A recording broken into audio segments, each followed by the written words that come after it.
جوړ په خیر سهار مو نیکمرغه او د چای څښلو وخت دی. بالاخره طالبانو پاکستان په دې مجبوره کړي چې په خپلو پالیسیو کې بدلون راولي. دوه عمده بدلونونه د پاکستان په افغان پالیسي کې تر سترګو کېږي. یو دا دی چې یو قدم د پاکستان پوځ شاته تللی برېښي او د رژیم په افغانستان کې د رژیم د چینج پالیسي له خولې غورځېدلې ده. دا یو بدلون دی او د همدغه بدلون یوه برخه دا ده چې د پاکستان د پوځ تر اثر لاندې خبریالان چې دوی صحافیان بولي، تجزیه نګاران او سیاسیون اوس په یوه خوله باندې نارملایزیشن کې خلک ودې ته جوړوي چې د افغانستان سره بیرته پالیسي نورمال کیږي یا د نورمالېدو خواته روانه ده او پر خپل پوځ باندې دا غږ کوي چې ګواکې تاسو حالات بیرته نورمال خواته بوځئ، ځکه پاکستان د اقتصادي اړخه تباه او برباد دی او د تباهي لور ته روان دی او د دوی د سیمټو کارخانې، د دوی د دواو کارخانې، د دوی د غوړیو او بلې او وړو کارخانې دا تر ډېره حده پورې له سقوط سره مخامخ دي او زراعت خو یې پر مخ باندې تباه شوی دی او د دې ټولو کارخانو تر شا پخواني پوځي جنرالانو، کرنلانو، پوځي افسران دي یا سیاسي چارواکي دي چې دا ټوله اوس پر ژړا ته رارسېدلي دي، ځکه پر دوی باندې د منځنۍ اسیا لارې باندې دي او دوی ډېر په زغرده وایي چې موږ دغه پالیسي ډېره ناسمه پالیسي غوره کړې وه. ما د پاکستان له یوه مشهور خبریال سلیم صافي صاحب سره د حنا رباني کار مرکه اورېده چې د پاکستان پخواني د بهرنیو چارو وزیره ده او په پاکستان کې دننه دې ته داسې اټکل کېږي چې ګواکې دا په طالبانو باندې پوهېږي. هغې وویل چې د پاکستان پالیسۍ ناسمې وې، د پاکستان پالیسۍ غلطې وې، بلکې ټولې هغه لارې وازمویل شوې چې طالب په کنټرول کړی سي، ونه توانېدل. خو هغې یوه بله ډېره جالبه خبره دا وکړله چې د پاکستان کې دننه د طالبانو جایدادونه، په پاکستان کې دننه د طالبانو خپل خپلوان، په پاکستان کې دننه سرمایه‌دار افغانان، دا یوه بل اړخ کېدلی سي چې پر دې باندې فشار راوړل سي او دا د فشار د الې په توګه وکارول سي. نو دا یو بل اړخ و چې را برسېره سو. خو له دې اخواته مې بیا د یو بل جناب مشاهد حسین خبرې له حمید میر سره واورېدې. هغه ویل چې افغانستان یو ګند دی او له دې ګنده راوتل پکار دی. افغانستان ګند نه دی، افغانستان د افغانانو د په وینو ساتلی هېواد دی او افغانستان یو ډېر سپېڅلی پاک او مقدس هېواد دی، تر پاکستان 1000 چنده 1,00,000 چنده مقدس دی. ګند او مرداري پاکستان دی، ګند او مرداري د پاکستان مرداري پالیسۍ دي، ګند او مرداري د پاکستان د پوځ هغه پالیسۍ دي چې 45 کاله په افغانستان کې جګړې ته لمن پکې وهله. مشاهد حسین صاحب تاسو ولاړ سئ، کښېنئ، د افغانستان تاریخ هم وګورئ، د پاکستان تاریخ هم وګورئ. افغان کله هم په پاکستان کې جګړې ته لمن نه ده وهلې. ولې؟ دغه دومره پالیسي چې اوس د پوځ دا ښکاري چې هغه په افغانستان کې بیا بومي چاودنو ته لاره ورول، ځانمرګو بریدونو ته لاره ورول، نیابتي ډلې د افغانستان په خلاف استعمالول، همدا ګند دی، همدا مرداري ده چې ستاسو پوځ یې کوي. او زه دلته د یو مسؤل افغان په صفت باندې دا یوه خبره کوم، دا تاسو هم را سره شریکه کړئ، تر ډېرو خلکو یې ورسوئ چې پاکستانیان په خبر سي. که چیرې بیا په افغانستان کې برید کېږي یا بریدونو ته لاره ورېږي، نو پاکستان د بالمثله عمل تمه له اوسنیو چارواکو څخه ځکه وساتي چې طالبان په بالمثله عمل کې بېمثاله دي.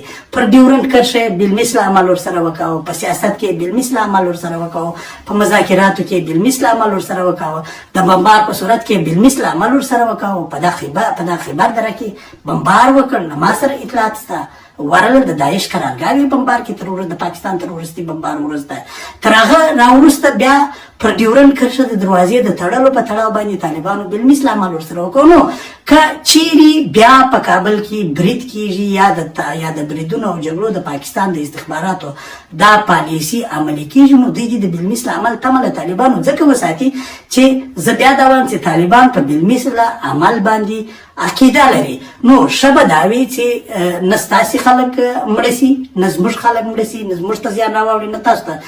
دروازې دې تړلې، تاسې پوه سه خپل مکار پوه سه، موږ پوه سه خپل مکار پوه سه. که ګاونډیتوب کېږي او ګاونډیتوب د د سیالۍ ګاونډیتوب وي، لکه موږ چې له ایران سره لرو، لکه موږ چې د تاجکستان، ترکمنستان، چین، قرغیزستان او بل هیواد سره لرو، له تاسو سره به هم لرو. او کني وي که تاسو افغانستان ته د یو غلام او د یو مجبور هیواد په سترګه ګوري، له هغه حالته اوس افغانستان وتلی دی. په دې باندې افغانان پوه دي، په دې باندې تاسو پوه یاستئ.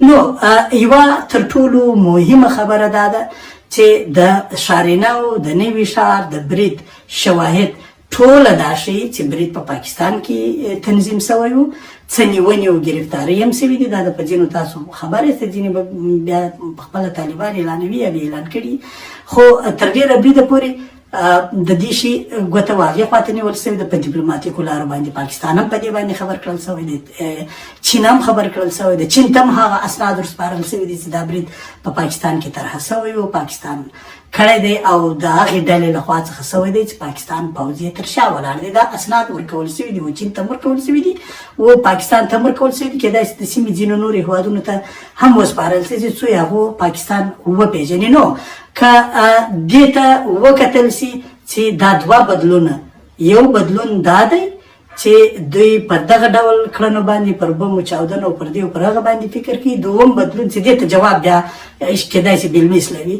بل بدلون دا دی چې دوی دا فکر کوي چې نور د رژیم چینج ممکن نه دی راسي، د دوی خپل خپلوان، د دوی قریبان، د دوی دوستان، د دوی خواخوږي دا په پاکستان کې تر فشار لاندې راولي. دا بل بدلون دی. دا د دوی په خبرو کې لورای ښکاري او دوی د دې کار لپاره نارملایزیشن شروع کړی دی.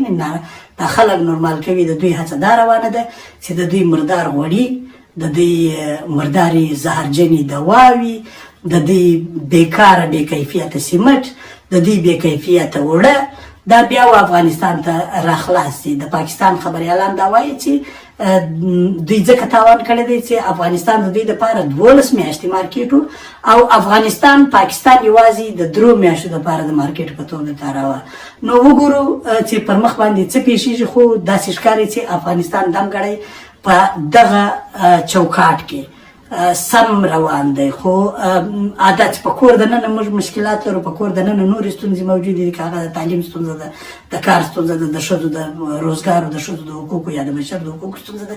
هغه بېل باز دی، زه پر هغه باندې نه غږېږم. خو په دې اړخ کې چې د پاکستان سره کومې پالیسۍ روانې دي، دا ډېرې ښې روانې دي، ډېرې خوږې روانې دي، ډېرې د افغانانو په ګټه روانې دي. او دا افغانستان داسې یو ځای ته رسوي چې هم ملت سازي کېږي، ملت جوړونه کېږي، او هم تر ډېره بریده پورې د دشمن غاښ متیږي، غاښ ور ایستل کېږي، دشمن ترټل کېږي، دشمن خوږېږي، دشمن ته لاره نه هوارېږي چې هغه راسي بیا په افغانستان کې ناروا کړنې وکړي. که چیرې افغانان یو موټی ول، پر یوه عقیده او په یو ارام ول، په یوه سلایه ژوند سره کوو، د افغانستان ساتنه پر ځان فرض ګڼله، د موجوده افغانستان او د لوی افغانستان ګټل، نو هیڅ عجبه نه ده چې افغانستان به موږ یوه داسې ځای ته رسوو انشاءالله چې دا به یو بې مثاله د سیمې خوږ، د معدنو ډک، له روزګاره ډک هیواد وي. شاده باد او بریالي اوسئ. میرویس افغان پر لویه لاس پارې.